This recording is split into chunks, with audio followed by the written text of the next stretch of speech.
Selon les responsables, le total des ventes au détail de biens de consommation a atteint plus de 39 000 milliards de yuan, soit 6 000 milliards de dollars en 2020, ce qui représente une baisse de près de 4% en glissement annuel. Mais le taux de déclin s'est réduit. Par rapport au premier semestre 2020, la consommation jouant un rôle clé dans l'économie chinoise.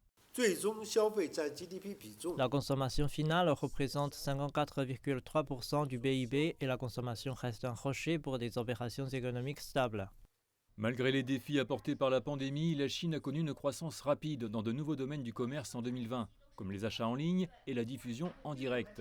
Selon les responsables, le commerce de détail en ligne de biens physiques a augmenté de près de 15% en glissement annuel, ce qui en fait le plus grand marché de détail en ligne au monde pour la 8e année consécutive. L'utilisation réelle des investissements étrangers par la Chine en 2020 s'élevait à près de 1 000 milliards de yuan, soit 144 milliards de dollars, ce qui représente une augmentation de plus de 6% par rapport à l'année précédente.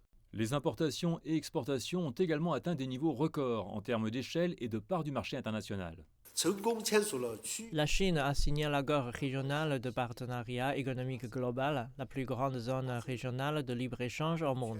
Le pays a également achevé les négociations de l'accord d'investissement entre la Chine et l'UE dans les délais prévus, ce qui représente une étape importante dans les relations entre la Chine et l'UE. La Chine annonce par ailleurs qu'elle continuera à faire avancer les réformes visant à ouvrir son économie en construisant un port de libre-échange et en approfondissant la coopération économique et commerciale multilatérale.